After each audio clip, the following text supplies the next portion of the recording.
name is Chad Peak, otherwise known as Peak-OB1 from Peak-OB1 Custom Creations on Facebook. And if you are a fan of customizing action figures, especially from the Clone Wars, specifically 3 3/4 inch, this is a show for you. What we're going to be doing here, I'm going to be talking about all the different types of customizing both myself and my friend Brian Fulton are going to be doing, and what we have done to celebrate the Clone Wars over the years, because we are both really big fans. And we will also certainly be giving shout outs to other customizers that we really like and who are our friends. So I'd like to introduce right now Darth Daddy, otherwise known as Brian Fulton. Tell us about yourself, Brian. What's going on? Hi, how are you?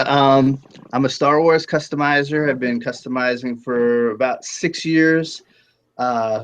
Started, I guess I have a 12-year-old. We started doing this when he was about 6 years old. And it's funny, like I would say a big part of the customizing that we've done have been Clone Wars custom action figures. And one of the reasons being that's his generation Star Wars. I remember he was probably maybe about 4 or 5 when the theatrical release came out, and it was the first Star Wars movie he saw in the theater. And it ended up becoming our weekly routine. Every time there was a new episode that came out, it was part of our Saturday morning experience where we'd watch Clone Wars together. And we've been doing that all the way through until the show reached its end. So what an amazing show it was, wasn't it? It was an amazing show, wasn't it? Oh, hell yeah. Definitely. And it's funny because when the show first started and they started releasing action figures, I was like, oh no, I'm not collecting a whole other Star Wars, action figure line. I already invested so much in this other one, and that's it. And then you start watching the show, and then you're like, oh, well, maybe I'll just get an Ahsoka. And before you know it, I think I bought every figure that they released in that action figure line by the end of it. And then on top of it, I ended up trying to make the characters that they didn't release in that action figure line. Right. I did the same thing. Back to what you said about them changing over to a more animated style, I was taken aback a little bit myself. I guess I was really strict about how I wanted my figures to look, and I was like, there's no way I'm going to buy these animated looking Clone Wars, or what people affectionately call skinnies. There's that site out there, Love for the Skinnies. Yeah. And it's true, they have that more animated, angular, kind of blocky, some people say wooden, the battle droids look a little bit wooden. And they certainly look different, and I felt the same way. I was like, there's no way I'm going to buy these, because they were just looking so different. And just to touch upon what, fast forward to today, because this is, here we are in 2016, and the Clone Wars is certainly over. We are doing this show to go back. It's like a throwback, if you will. We're going to talk about what we love about the Clone Wars. But now here in 2016, where they went and Hasbro went and changed to 6-inch, we're looking at that same type of thing, that fear that now the collections change forever. But with the Clone Wars, the animated stuff, I couldn't believe how cool they were, how amazing they looked right out of the gate, and they had a big wave too. That was in 2008, wasn't it? Probably. I mean, yeah, I think that was when it first came out. I think they had probably 6 or 7 characters, and I had to get every single one of them because they were so cool. Even though, despite the skinniness of them, the different look, it was a nice little collection. The Clone Trooper had great articulation. The Grievous was really cool, even though he couldn't stand. but just really absolutely fell in love with them instantly, you know. And this is kind of why we wanted to do this. We wanted to celebrate the Clone Wars again, and just really show you what we have done, both as customizers. We met in 2010, didn't we, Brian? Yeah, I think so. Oh, Through postings and yeah, over at yeah, Yak Face. yeah. And I think that you know, I think most people know both of us for customizing Clone Wars figures, wouldn't you say? Yeah, I would say so. I mean, we both worked outside of the Clone Wars, but I Right. think I know when I look at, I guess, my most popular, or I guess the figures that get the most attention, it does seem that people are drawn mostly to my Clone Wars work compared to like some of the other stuff I've done. Yeah, I feel the same. I just can't pull myself away from it. I do certainly do other customs, strictly Star Wars, of course, but one of my primary focuses is Clone Wars for sure, just because of the amount of characters there are. There's just so many characters, and this is what we are going to be presenting you guys today. We're just going to kind of give you a brief intro into the theatrical release.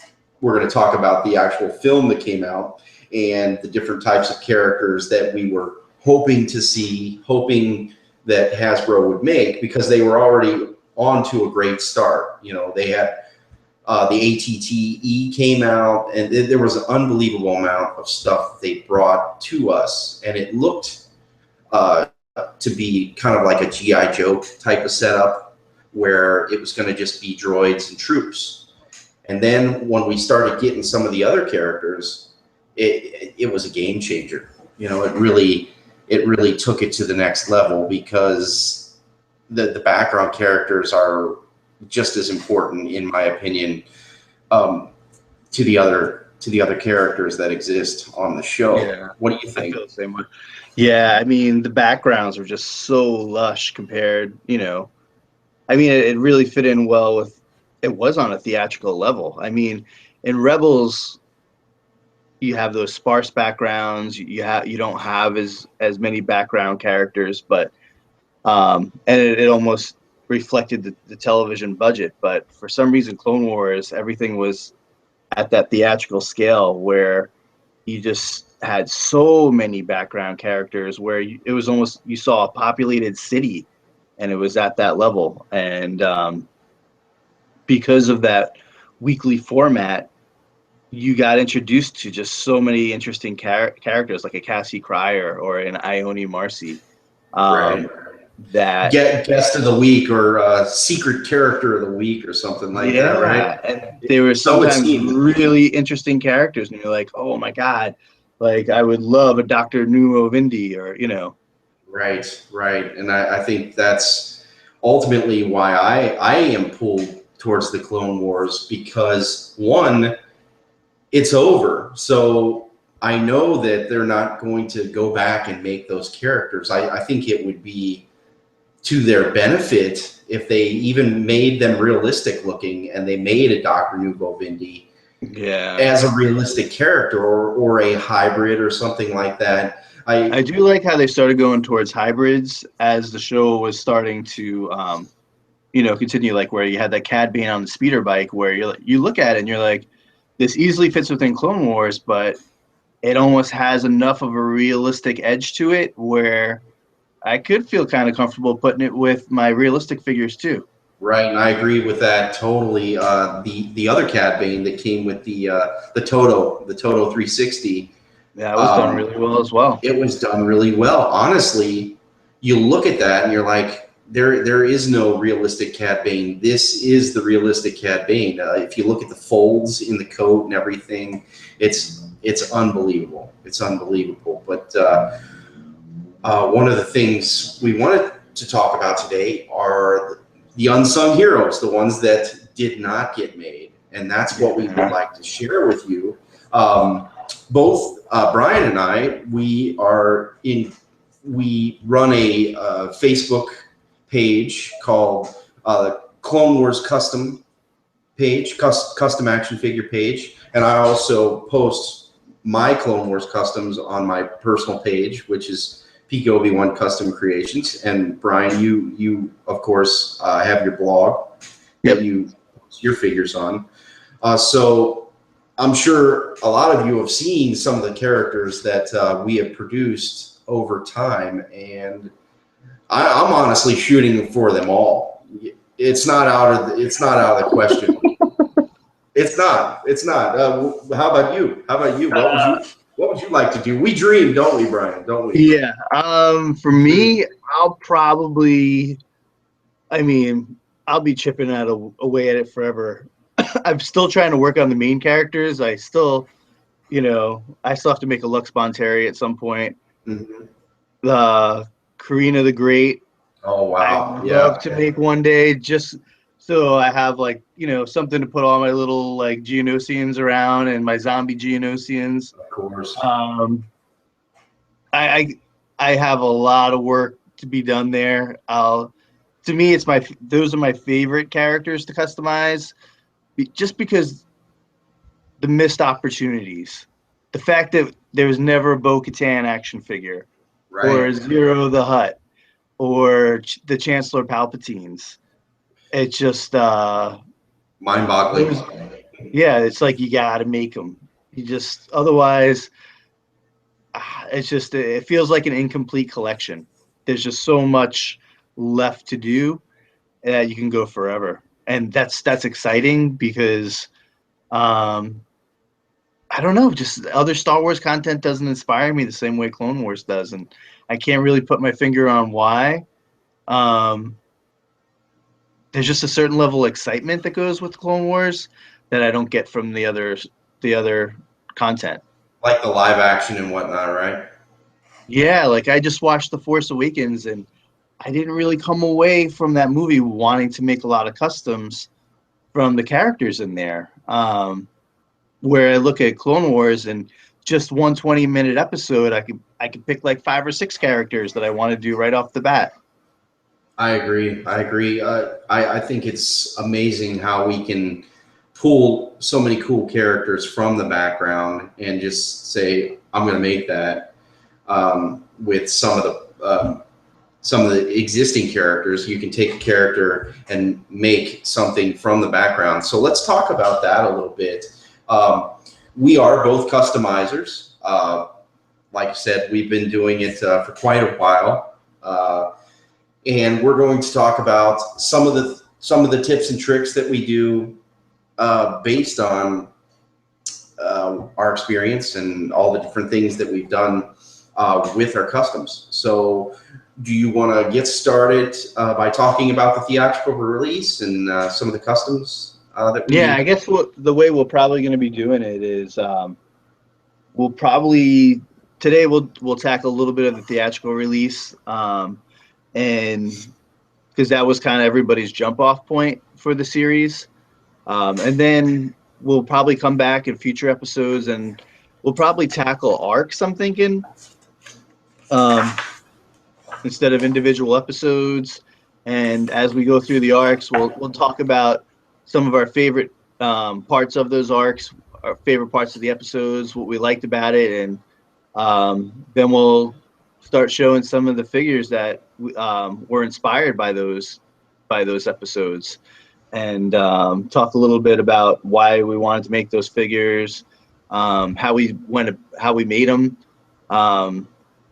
and hopefully based on that, it'll give you guys some ideas and hopefully get you into making some of your own Clone Wars custom figures.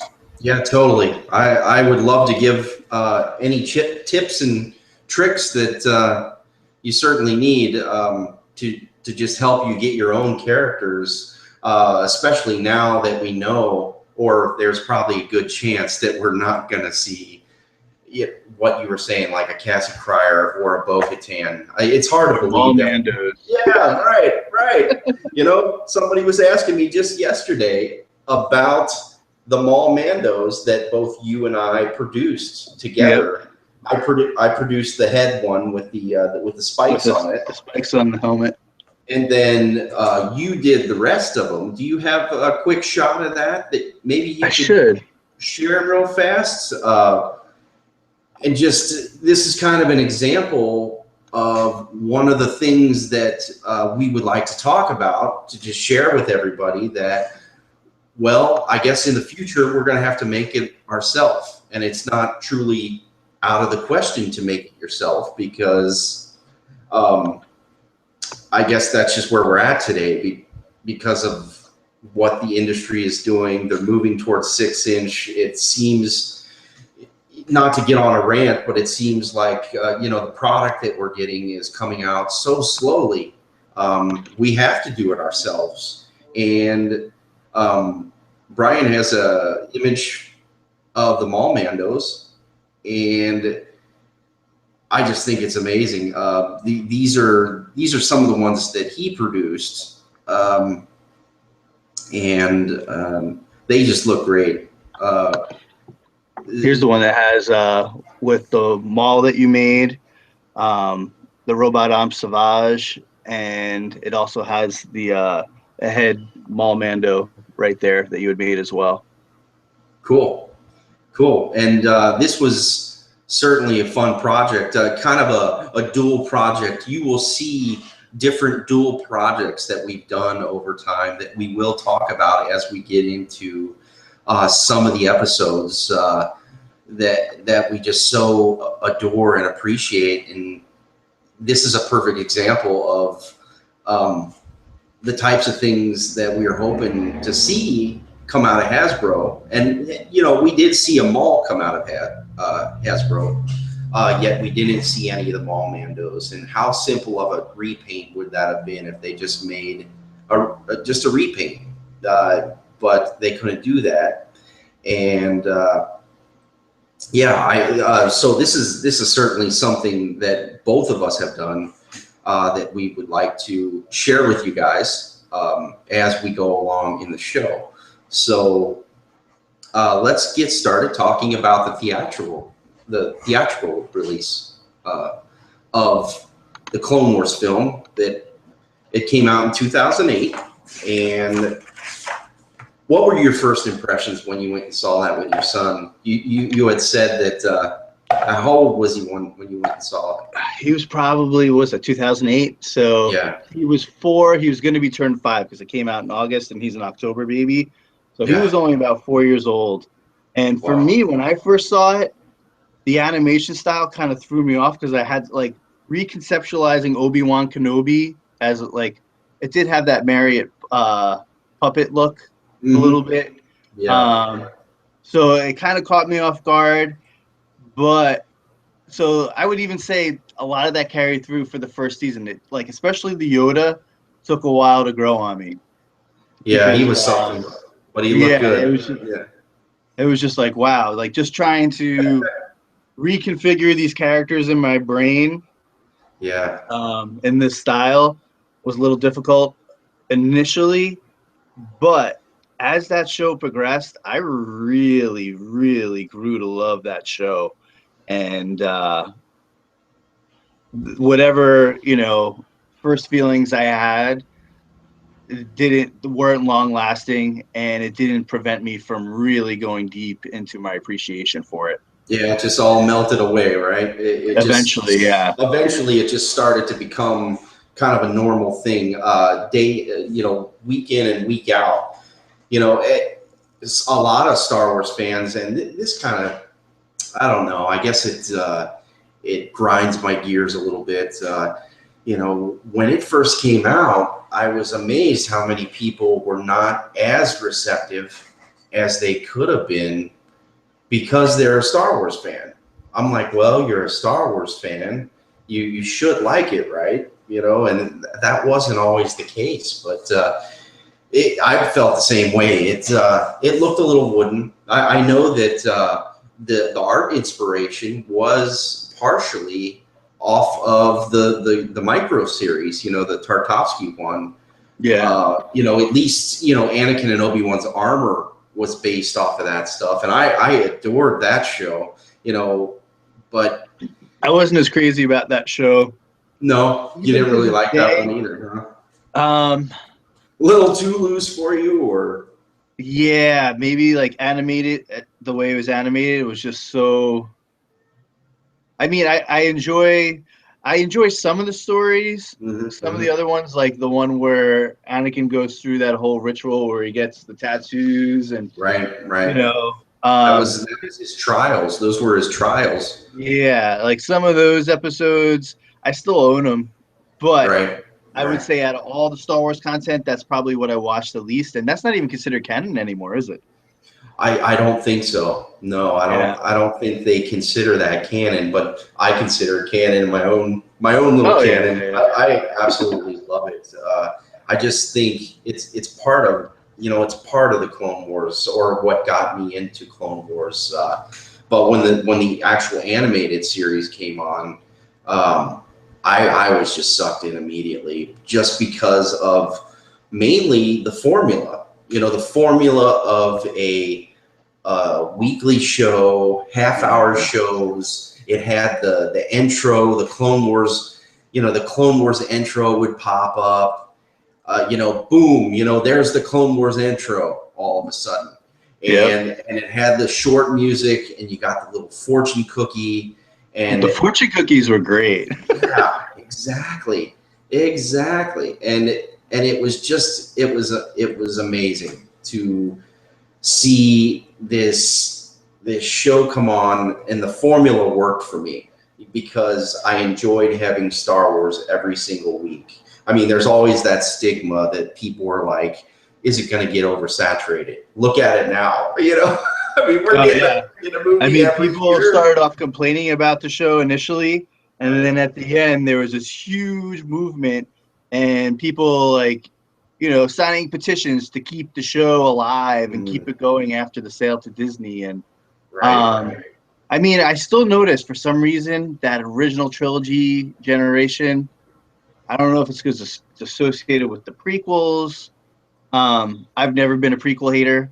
I've To me, Star Wars, more Star Wars.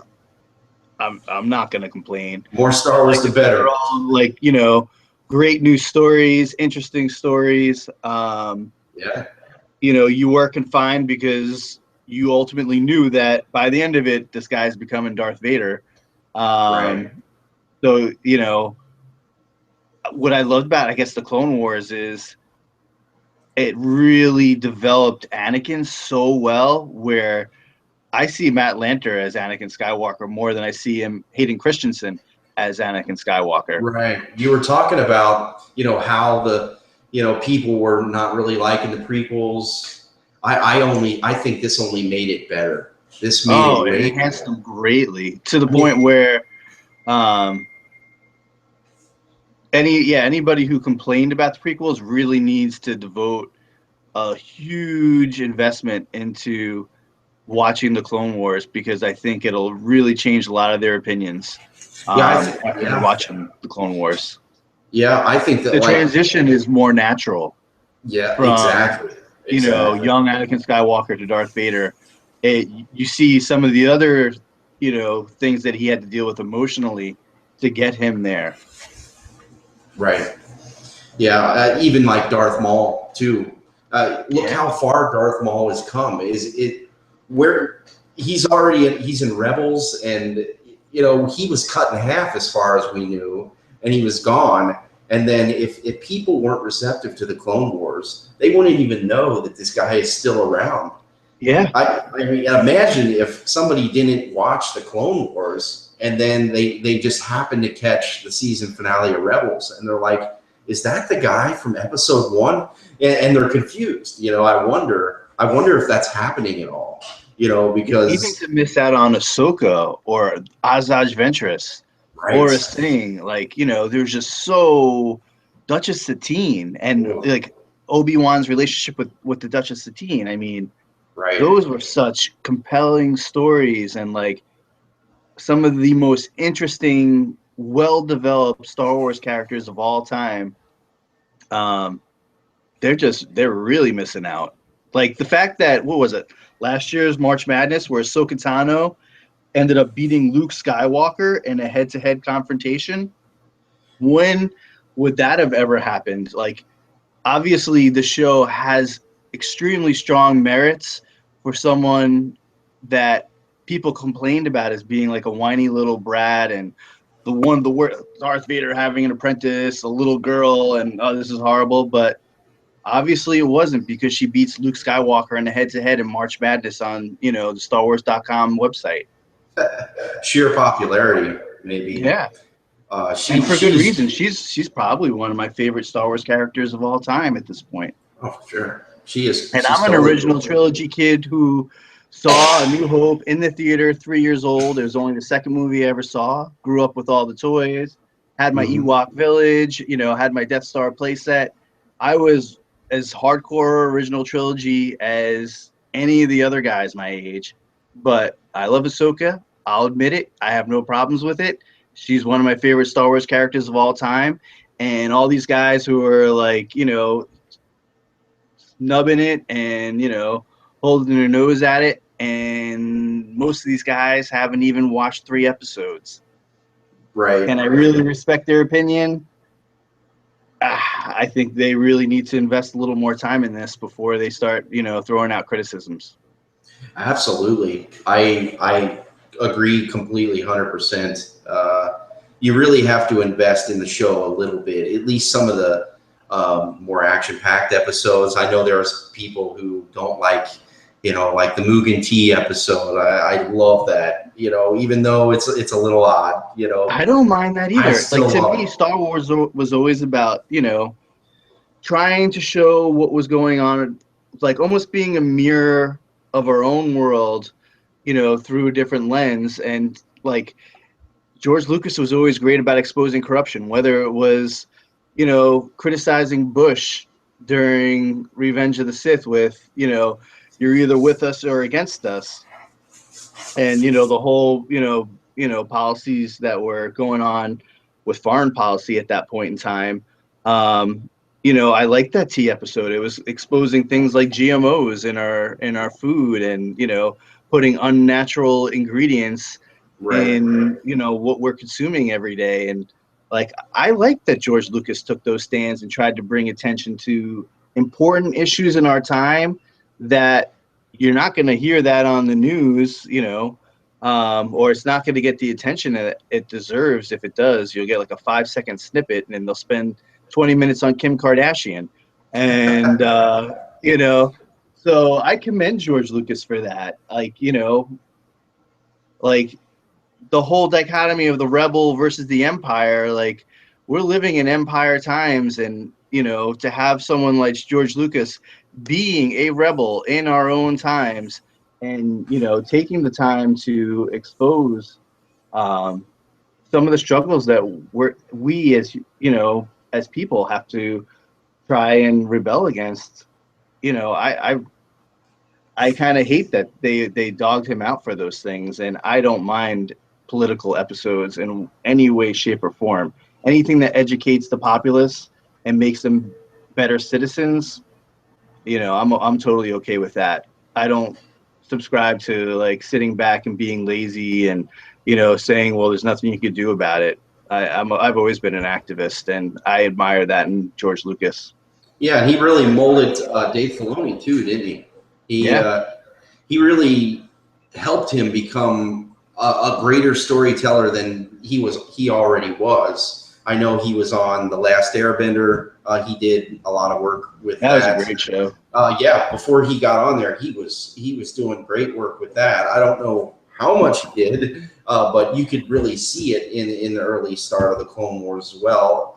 But he became his own person as well, telling us just these radical stories. It was a little bit of George, a little bit of Dave, and Dave just made this series phenomenal. Um, That we cannot go away from it, even though it's over. And that's why we're here to talk about it. Not only talk about it, but talk about customs as well, that we've done over time. I know for myself, I've done over 100 customs, at least 120 customs specifically for the Clone Wars, and that's just spanning over the course of the entire show. And you've done quite a bit yourself, haven't you, Brian? Yeah, I think you've done a lot more than I have. I've been trying to knock off, like, characters that I consider they're a little more prominent than some of the others. I still will do some background characters, but I've been trying, because I'm making them for Elias, and Right. Yeah. they were kind of like play oriented at the time. Now he's hitting adolescence, so he's on the cusp of hitting adolescence. So I don't know how much play there's going to be going forward. But initially it was about trying to like recreate those episodes that we watched every morning, and you felt like, oh, I want to Zero the Hutt, I want the Chancellor Palpatine, I want Maul Mandos, I want the Bo-Katan.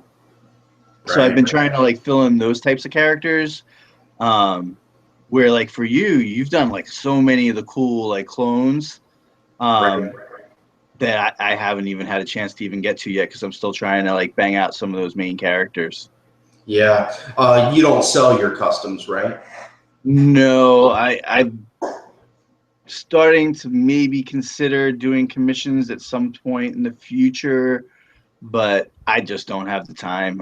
I work like 65 hours at my job, and I still have to make content for the blog on a weekly basis, which between those two things, if I want to sleep, I can't do commissions.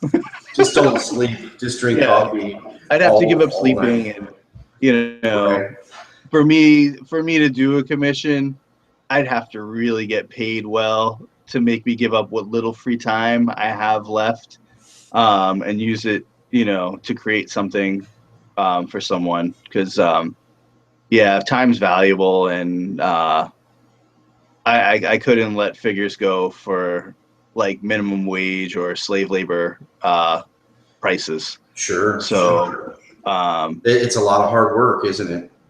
It is. You and like customize Krell's a perfect example. I mean, we'll get. Oh yeah, it took me like a year to make. I had to learn how to do molding and casting, and like so that way all the lightsaber like hilts matched up when they folded over, and like and it's, people don't understand. They'll be like, oh, I'll pay you $65 for a Krell, and I'm like, yeah, the parts, just the base figure almost costs just as much as that, and then you're talking all the labor. Like, you couldn't even sculpt all the arms at once, because you finish one arm and then you go into sculpt the other one, then you bump what you already worked on. You're like, oh crap, now I have to go back and try to So it's like you realize you have to like piecemeal figure like that, where I can't even do a whole leg at once. I have to do the lower leg, walk away, do the upper leg, walk away. And then you still have to try to get all the armor to match up so it actually looks like real armor. And that was for someone, if someone wanted a Krell, we're talking like $750 to $1,000, because that thing's like so difficult to it's scary. I had made one myself. I'd love to make it available to everybody. You can't put yourself out to the point where you're like working for peanuts either, or like that's like 40 hours worth of work, and you get, it's just it's a lot. It's a lot. Yeah. So let's get into the theatrical release. Back to where we were in 2008, and one of our favorite characters, you've heard us talking about it a couple times, and that is this guy that I'd like to share for a moment, and that is Zero the Hutt. Oh, yeah. Oh, man, don't we love this guy? He's so cool. Yeah, I love Zero. I don't know what it was about him. Just at first it was off-putting, because you're looking at a big purple Hutt and just trying to wrap your head around that Hutts come in purple and they're tattooed, and he had like these Easter egg like shades to him. Yeah, and he was supposed to be Truman Capote, and he was definitely you know, there were opinions about him, weren't there? There were, but like he was a good villain. And as the show I thought it was progressed, great. like, you know, especially when like they bring in like that whole relationship with him and Cy Snoodles, that Yeah. just like enhanced the character even more. And like, uh, you know, we would have, we never would have met Cad Bane if it wasn't for him. Wasn't that the whole introduction to Cad Bane was that last episode of season 1 when they're trying to bust Zero out of prison, right? Yeah, they were trying to bust him out, right? You know, Right. When so we went into the movie, we just basically saw him as just as Jabba was. He was just another kind of crime lord, and he was actually living on Coruscant, or he had a temple on Coruscant. And that yeah. was so cool too. How it looked like Jabba's palace, kind of in the side of the building.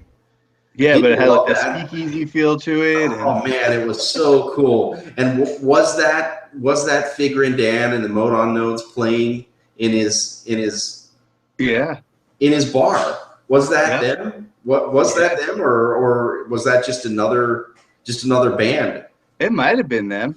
I think I got to it. rewatch it. Yeah, I think it was them. Oh Yeah, man, I did only see it once in the theater. Unlike the Force yeah, me either. Awakens, I saw the Force Awakens 6 times in the theater Holy when cow! it came I only out. That saw it was once in the nuts. theater, but Yeah, since it's come out on Blu-ray, I've probably watched it about 6 times since it's yeah, come out. I've watched it quite a bit myself, but like the Clone Wars movie, I only saw it once, and I said I'll just wait for it to come out on video, and then I'll go and Yeah. watch it. But once I got it, man, I just watched it and watched it and watched it. I guess that's what you do as fans, right? Oh You yeah, I just mean, continue to like my watch son it. Elias, I would Yeah, say every time he's home, he watches at least 1 to 3 episodes of the Clone Wars every yeah, time. And he'll yeah. even say to this day, he's like, that's his like, you know, like some people have comfort food like macaroni and cheese or something. That's His his comfort comfort food. thing is Clone Wars. Whenever he's like feeling down or he needs like, you know, some type of an emotional rescue, he goes to Clone Wars. That's his go-to. That is great. That is great. Yeah. Yeah, that's mine too. I really like to just continue to rewatch them, just like the original Star Wars from 1977. I like to watch them just as part of the Star Wars history. Um, but I guess that's just me. I still like droids. I still like the Ewok adventures. Those Yeah. are so weird and quirky and everything. But Oh yeah. I adore that kind of stuff. Oh, me too. But as far as animation goes, I appreciate what George did. He said, "Hey, man, I like making movies, but I want to get into animation also." And I appreciate that about him, that he wanted to take the time to make animation. And you look at Rebels, and I'm not saying Rebels is bad. Rebels is great. It's unbelievable. It looks like it's gone to the next level. Yet when you go to Clone Wars, it's so dramatic. It's so dark. It's so wonderful. You're like, they had to throw tons and tons of money at that show. It was Oh yeah. amazing. George spent a lot of his own money to make Clone Wars what it was, and like the budgets for those episodes are great. And you know, like I said, Rebels is very good. Really enjoy it. You do notice the reduction in budget though, in Hmm. comparison from Rebels to Clone Wars, and it's a Right. testament to Dave Filoni that he does as well as he does with that smaller budget. But Mhm. yeah, when it comes to the Clone Wars, uh, the investment that's there was really paid off. I mean, st- Clone Wars is my favorite Star Wars content, hands down. And I'll probably get dogged out because you have people who are diehard about the film releases, like Empire Strikes Back or New Hope. But that said, I don't know if it's just because I got to spend more time with the characters or because there were so many stories that came out of it. But regardless of whatever the reason being, it's still my favorite Star Wars content of all time. The Clone Wars, right? Yeah, it could be nostalgia of having those, those weekend mornings with my son every week. Right, right. And it was like a bonding experience with my, as a parent. Yeah. But it is, regardless of whatever the reasons being, it could be a combination of many things, but it's still my favorite Star Wars content. And there was just growth too, right? I mean, over the course of the whole show, you even see Ahsoka grow. Unlike The Simpsons, I mean, how long has that show been on? And they're still the same age. The same age. Yet you see Ahsoka grow. And you probably didn't like her right in the beginning because, she's just this little, would you call her a preteen? Is that what you call her? Yeah. Or I guess you call her a teen, right? Yeah. She was, what was she? Was she 15? She was Ezra's age, right?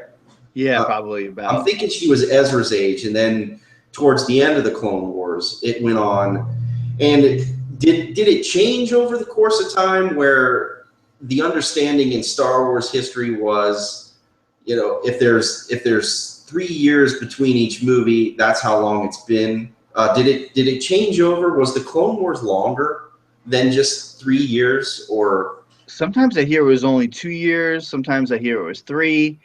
There's never been a firm clarification on that. God, I would love to ask Dave Filoni that. How long was the actual Clone War in itself? I heard different things. I heard that it went up to 5 years. I heard that it went to 5 years, but I think Ahsoka's aging was the indicator of how long it went on, I suppose. Yeah. But we're going to go back and we're going to talk about some of our custom work that we've done.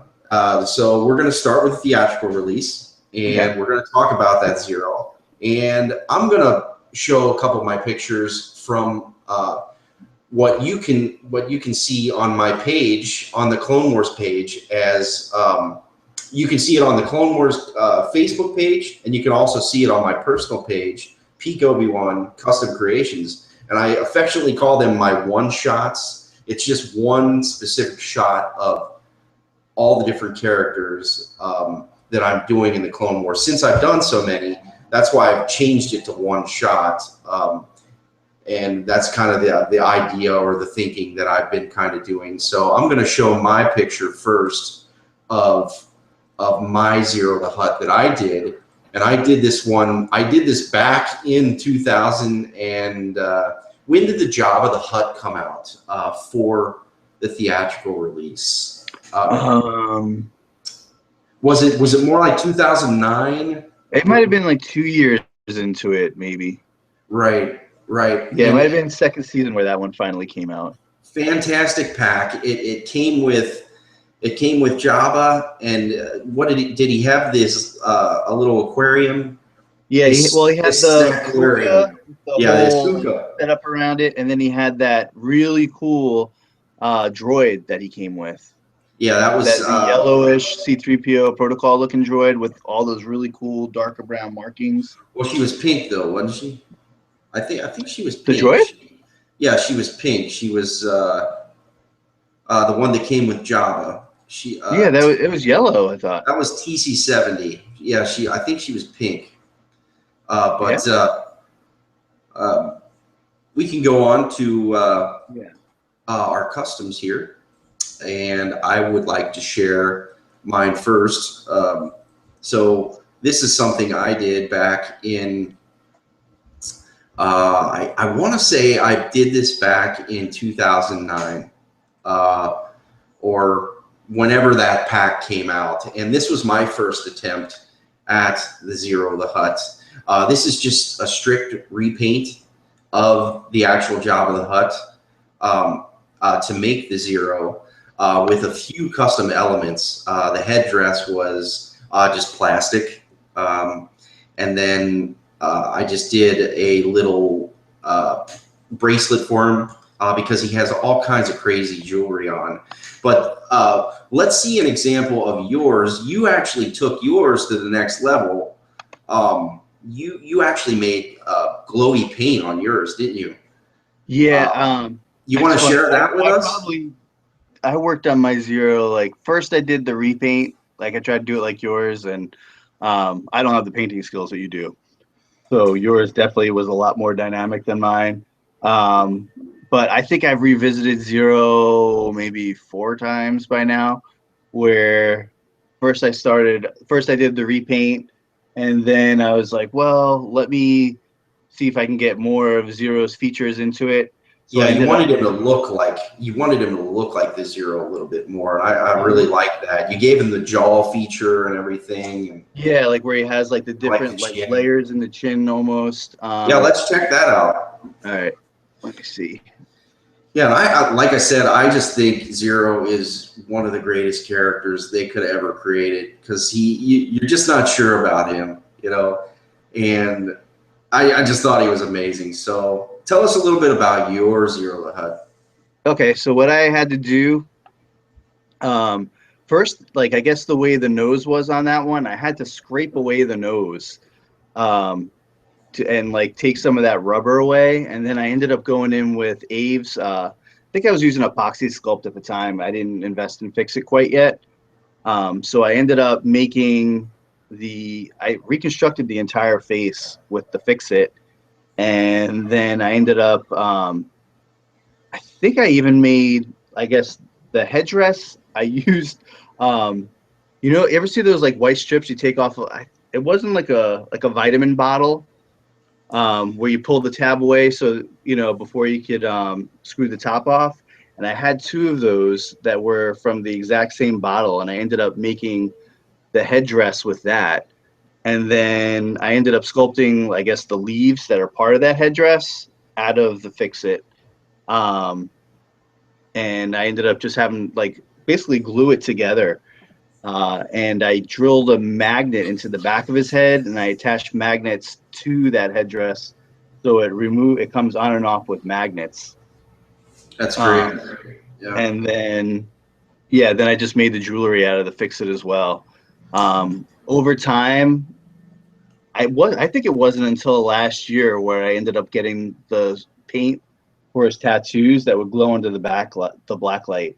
But I basically want him to have that black light glowing effect that was actually present in the theatrical release. Mm-hmm. And I felt like by doing that, I finally had like the ultimate Zero, where I could, at some point, if I ever wanted to make a diorama for it, and I wanted to put him in there and have like install some kind of black lighting effect, I could do that. Very cool. Very cool. It looks good. And for those who have never used Fix It, if you look at his jaw line on the Zero that he made, it pretty much renders the jaw non-movable, right? It kind of turns it into stone, if you will. It did. That was one of the turns negatives. into a hard consistency. What's that guy right next to him there? That's actually one of Zero's droids. That's actually made by a customizer, Wraith9. He's out of the UK, and I ended up buying that many years ago. Yeah. But it was another great way to really enhance the whole, Zero look. And then, you have a couple of his droids from the Bounty Hunters episode, and you actually made you did like Kronos and stuff. You should show pictures of that. Yeah, I'll show you a picture of Kronos, the one that he's talking about.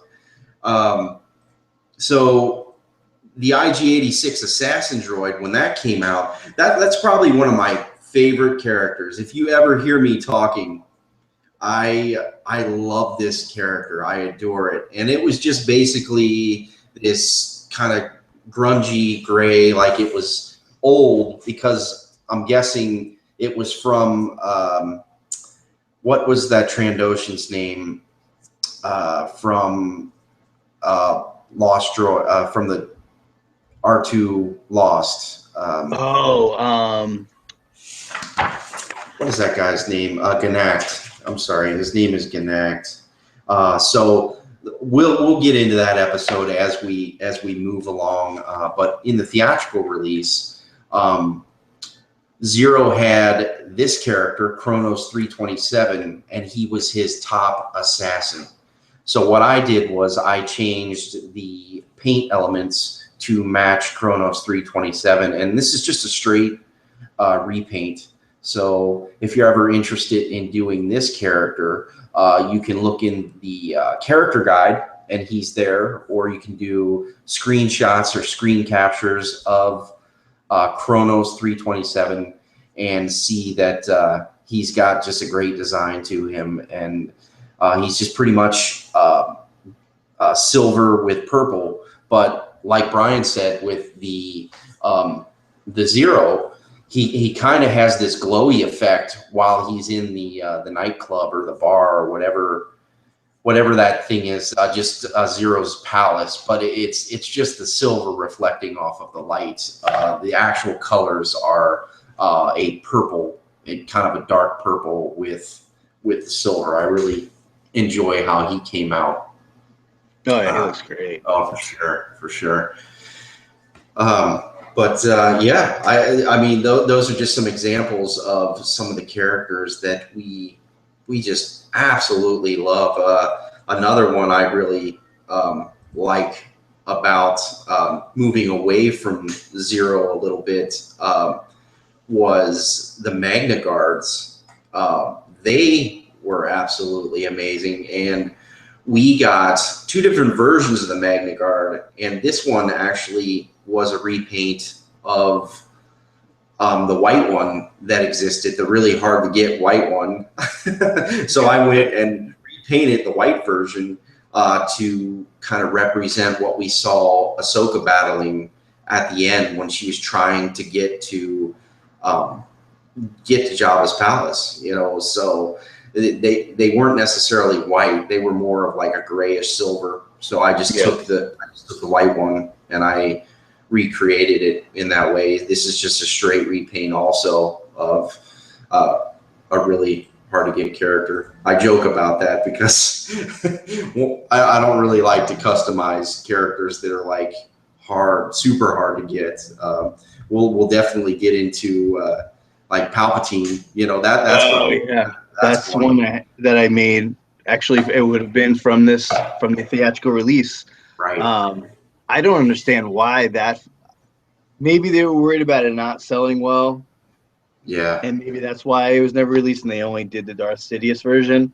Yeah, we got that version of it on your little name tag there. Do you have a picture of that one, the red one? Yeah, I should. That you can show us? Yeah, let me. I feel the same way while you're pulling that up. You know, we saw this character so many times throughout the series wearing that same red gown that we saw him in Revenge of the Sith. And you're just like, man, why can't we just get a figure of that? He's so important, or he's so integral into the entire story, and we never actually got a figure. And Ian Abercrombie, he voiced the character. He did a fantastic job during the entire course of the show. And what an amazing character it was. You have an example of it? Yeah, I can pull it up right now. Let's check it out. All right. So with this one, I probably did something extremely taboo. What I did was I ended up cutting the head off of the really hard to get, extremely difficult to find Darth Sidious. And I ended up taking it. I heated up the hood with the heat gun, and I was able to remove it. It was glued onto the head, but I was able to remove that hood from the head, and I cut the neck post off, and I made a mold of the head and the neck post. And I didn't put any hair. I didn't sculpt any hair onto the figure initially, and the reason being was that he had more than one hairstyle in the Clone Wars. Right. And I wanted to be able to take that head and incorporate all the other different hairstyles over time. So I ended up making a mold of it without any hair attached. But I was able to take, that's the Revenge of the Sith body. I ended up standing away the arms with the Dremel so I could reconfigure them and make them have more of that Clone Wars look to it. And then I just went in and, sculpted that hair in and painted it, and then gave that Clone Wars Clone Wars look to the Palpatine, and I was just really, I remember, I think we were on the phone, and I was like, how much of a head is actually under there, and we were trying to Right, it figure was it a out. mystery. It was a mystery, wasn't it? We were Oh, it like, totally was. what's under that? What is under that hood? And how much of that was sculpted, and how much Only was the hair, what's the under? ears. The ears are actually there. The eyebrows are actually there. Isn't that The only thing. unbelievable? That is great that there was so much of it underneath there. Oh, I know. So now you know, folks, that if you ever thought of what was under there, pretty much the full head is under there, minus the hair, minus the hair essentially, and part of the head, probably the back of the head. You know, it's kind of like Sideshow, where you have to like physically put a wig on the Luke Skywalker head. You know, if you don't want it in the helmet or something like that. You know, I guess that's just how it works in certain circumstances. But yeah, that's amazing that that was under there, and this just looks great. This looks great. Well, it was nice because after making that mold, yeah, I had to sacrifice one character, but in doing so, I was able to get, you know, more than one Palpatine. Like Elias made this one, and then later on, as you can see, I ended up doing that other hairstyle for as the show had progressed later on, and I got him in that, you know, in the outfit for when he is, you know, aged a little bit more in the show. Later in the show, right? Yep. Right. But just by That's sacrificing great. that one figure, I was able to get 3 other figures, and then with the figure I sacrificed, once that head came out of the mold, I just glued the neck post back on. I put the hood back onto that figure, and then I ended up super articulating that Darth Sidious figure because I guess he had been in that that static pose where he had no articulation below the waist, really. Yeah, his legs were quite skinny, and then he had a short kind of gown. He didn't really have the long gown like he was supposed to. So in my opinion, that figure is great. That figure is still one of the Grail figures, if you want to call it that. Super hard to get, commands a premium, but in a sense, it wasn't screen accurate or it wasn't show accurate. No, because we actually do see the character. We see the hologram of the character, and he's wearing that longer. He's wearing that longer gown. You know, he's not. I actually just got a gown, so I could actually change him up a bit and add that long gown. That's fantastic. You know, I think anything to make it look show accurate, screen accurate is how it should go. You know, for sure. Another one I'd like to talk about, getting back to the movie, was the fact that we actually went to Jabba's palace. That was unbelievable when we went to Jabba's palace, but because it was so new and so fresh, it was a little bit sparse. You know, it wasn't like the Return of the Jedi where we saw so many characters. And one of the funniest characters, and I just recently did this character just on the fly. I just did this guy on the fly a couple months back, and I'm not sure what his name was, but I just called him Grando because he's a Grand. His alien species is called a Grand. But what you see is, I'm guessing they wanted reuse or a reuse type character in the background of the Jabba's palace. And you see this reuse in the background, or this Grand in the background, and he's wearing Obi-Wan's armor. And you're just like, what is that all about? You know, and you're like, is that a Jedi? What's going on? And what I've learned from the history of this is just, you know, they didn't have much time. They didn't have a lot of resources. So they just basically would take a body and they would put it with a different head, and they would either recolor it or make it dark in the background. So it could just simply be a background character. But, you know, since I love the Clone Wars so much, I just thought I'd, you know, kind of poke fun at it, but really admire it also and make that character there. So if you ever what did you use for the head on that one? Is that the that is the new, that's the new one. That is the new Black Series one. That's the Black Series reuse head.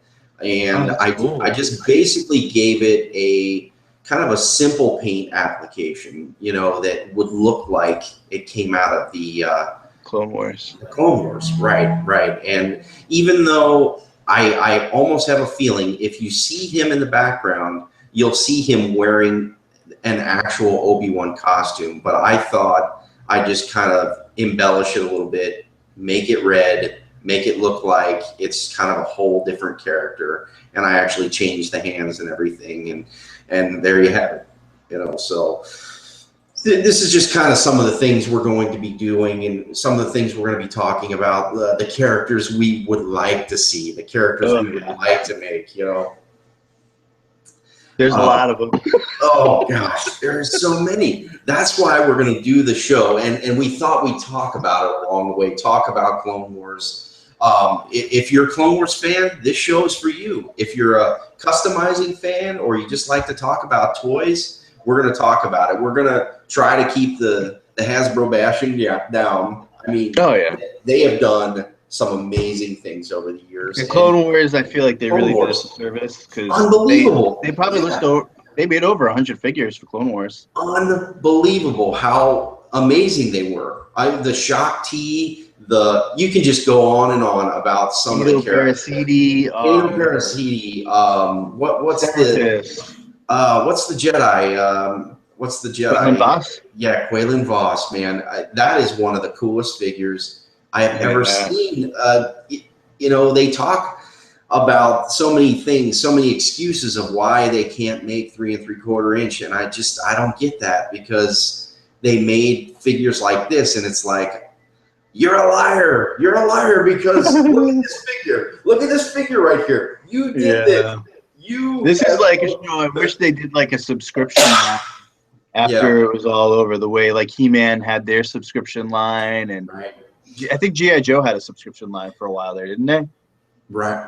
Yes, they did. Or they called it a fan club, and that was actually Hasbro doing that. So it's like, why wish they did that? Why can't they do that? You know, there's a lot of red tape. I wish they would just cut and just get out and make it like Marvel, where I would donate my sculpts just for other people to have the access to. Yeah, you're celebrating the entire saga. You're celebrating everything, and they're doing it character by character by character. And if that's how they had to get them to us, that would be great. But in the meantime, I'm going to just sit here and do customs.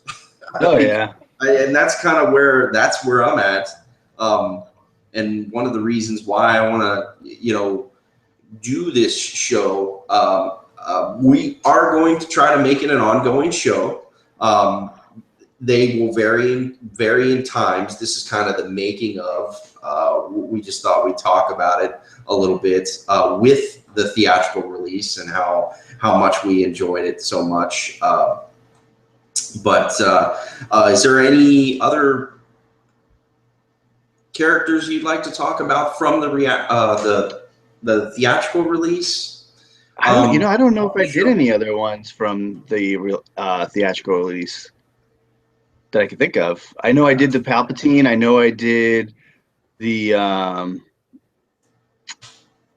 Zero, but I'm trying to think of how many. I could look at a group shot and see if I could see anything else. Pull up that group shot for us. This is the group shot of both Brian and mine together. You own a lot of my customs. You purchased them from me, right? That's essentially what a commission is. If anybody doesn't know what a commission is, you can either have something available for somebody to buy, or you can request from them, hey, I want ... character, and you come to terms in which you'd like to go with, and that's how you get from point A to point B to get the character you want. I do sell my customs. If you are interested in getting customs from me, from just regular Star Wars or the Clone Wars, you can certainly contact me on my Facebook page, as long as you read all my terms and conditions and understand what it takes to make commissions. Excuse me. And that's always out there, because I certainly want other people to have just as much fun as both me and Brian are having. And if you have that image available, that you can show us, we can kind of show what we've done over the course of knowing each other, you know, since 2010, some of the things that we've done together. This is an example of both mine and Brian's stuff, and other people as well, other customizers. Over at the Custom for the Kid blog, Brian is just like the custom curator of the world, in my opinion. He seeks out customizers, he finds them, and he really gives us a platform to kind of share all the different types of things that we've done. And this is an example. This is just one example of all the different things that we've done for Clone Wars, both together and separate. We've done projects together where we've did different types of things, week ways, Mandalorians, that kind of thing. And you'll see that as we talk about other episodes. So that's amazing shot. Any other customs you'd like to show us for our theatrical release? You know, I'm looking through here. Yeah. I don't know if I really did that many other ones out of the theatrical release. Yeah, it was kind of just getting us started. Yeah. Whetting our appetite. I did very things on the Ahsoka, because I remember that initial Ahsoka head sculpt that had first gotten released.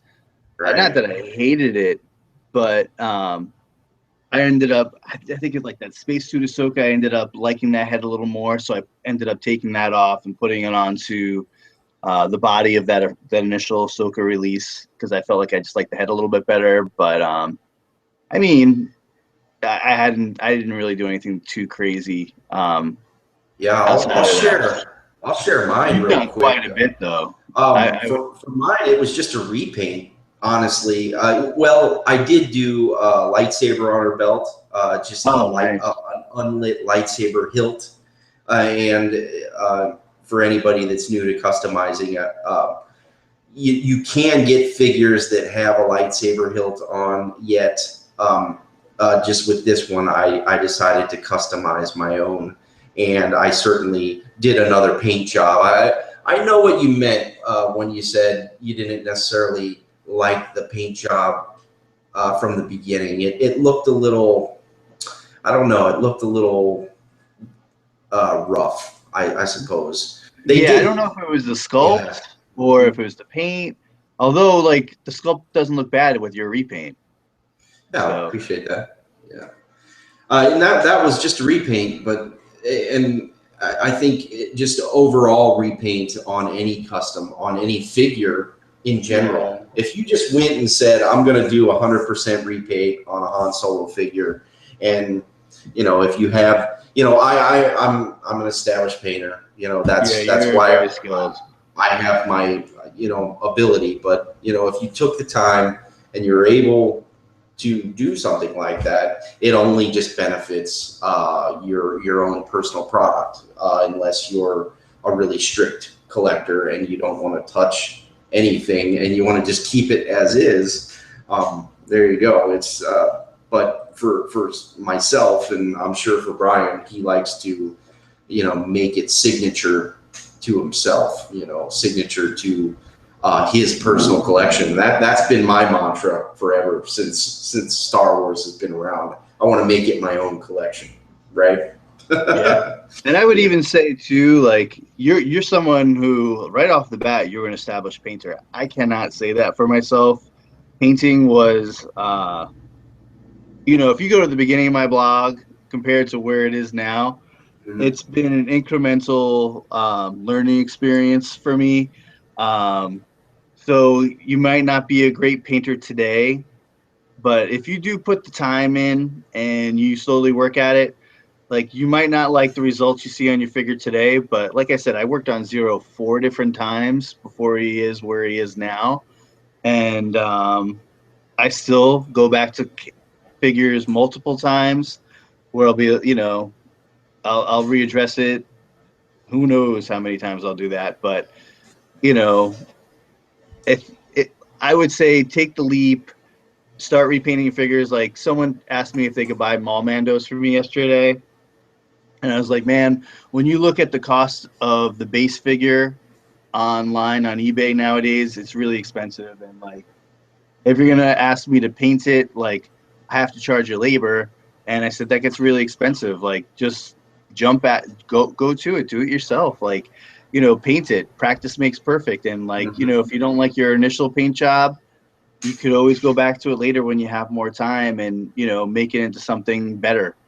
So Yeah, yeah, keep at it. Keep at it. You know, there's always, you know, for those who are just starting, don't get discouraged, you know, by you know, if you have what I call crash and burns. I mean, I've had tons of crash and burns, tons.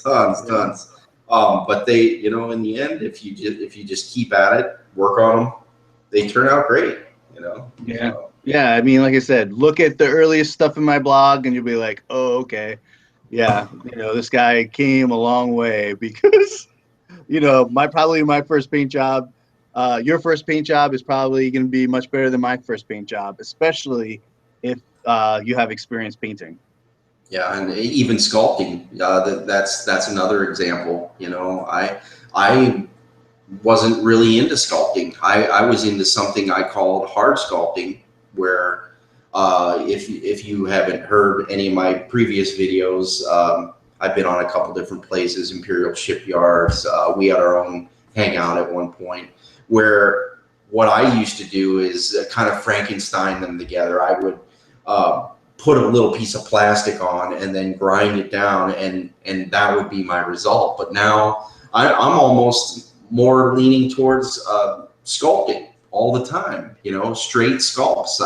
I'm working on a Morale Vow right now, and I did the head. It was a straight 100% sculpt of the head, you know, just over another existing head, and just from scratch, you know. And I'm just comfortable with it at this point, where you know, a long time ago, you know, maybe like in 1999, you know, I wasn't really comfortable at sculpting, even though I could do it, you know, because I am an artist.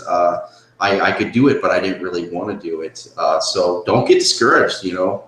Paint, sculpting, dremeling, you know, or just getting better at customizing. You know, there's always, you know, trial and error. You know, you're gonna crash. I'm still learning new things every day, and I've Me been doing it for 6 too. years now.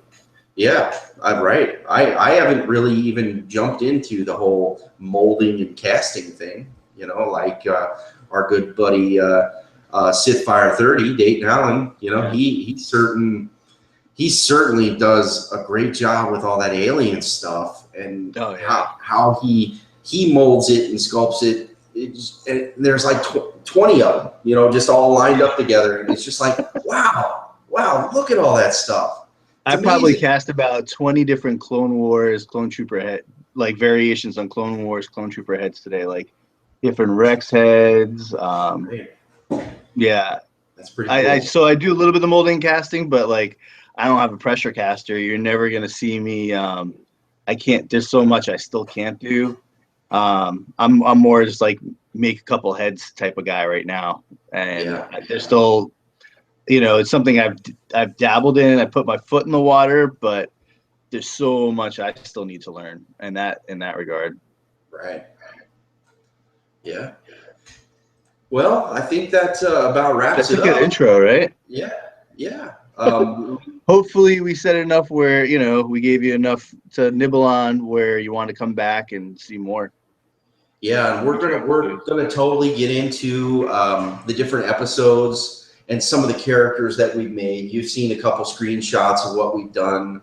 We're just going to kind of introduce to you guys why we did what we did, why we like a certain character. We're even going to talk about the Clone Wars a little bit, talk about episodes and whatnot, and we'll certainly show you, you know, just different screen captures, you know, of this character from the I'm sorry, the theatrical release. Oh, This is Clone Pilot Hawk, and all that was a repaint.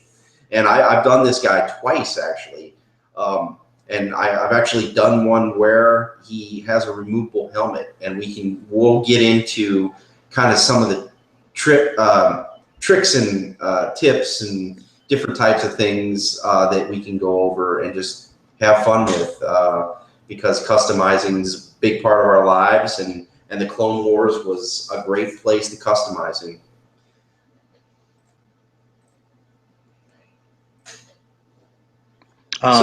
We should probably go over where people could see our work. And absolutely.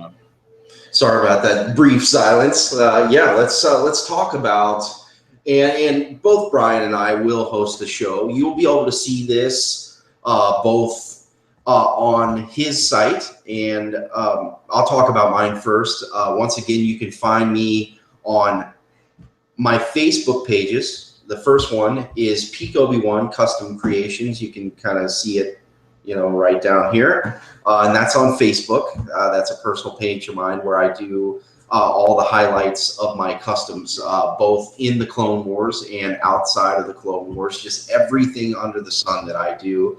And then I also share my custom imagery at Yak Face's forums on yakface.com, Imperial Shipyards. I also share on their forums. And I also share at our custom page on Facebook, which is the Clone Wars Customs. Is it Clone Wars Customs? I think it's Clone Wars Custom Action Figures. Let me check. Clone Wars Custom Action Figures. It's funny when you go to so many different sites and whatnot, you don't even know the name of it, and you've created it, and yeah, that's the worst part. Like we're run it. Yeah, and folks, on our Clone Wars page, there are several people other than ourselves that are on there. We have a couple different people running it. So if you're looking to get a commission from somebody on that page, just make sure you're being specific of an example of the person that you like, or maybe the character that you like, so we can direct you to the right person on that page. So that being said, those are the places you can find me. Where can we find you?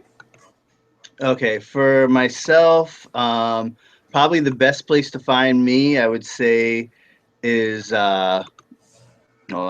is probably my blog.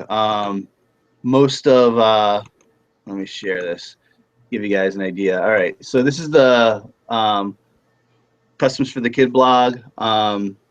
That's probably the best place to find anything that I've done.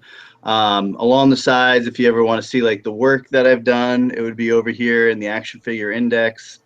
You could also find us on Facebook, YouTube, Twitter, Tumblr, Instagram. I think there's even a Pinterest account. There's a Google Plus page as well.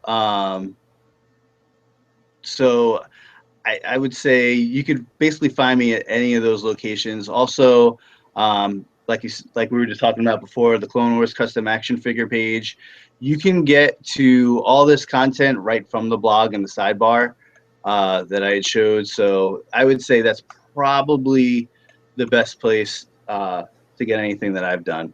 And this video will probably be showing up on the blog as well as our YouTube page. Cool. But yeah. All right. Well, I guess we'll close it up there. Thanks for enjoying this time with us in the Clone Wars universe, in customizing. And we will certainly be talking about more. We're going to do more episodes. We're going to go throughout the entire Clone Wars series. Like I said, I mean, it's an unbelievable feat. And as far as Clone Wars customs are going, I'm not stopping. I'm going to continue making Clone Wars stuff, even though the show's gone. Yeah, we would love it to come back, but I certainly don't think it is going to come back, and that's fine. That's understandable. But it's going to live long forever with us. So that's what's going to happen with this show. and I hope you check us out. It is called Customizing the Clone Wars. Thanks for joining us. Have a good night, everybody. May the force be with you.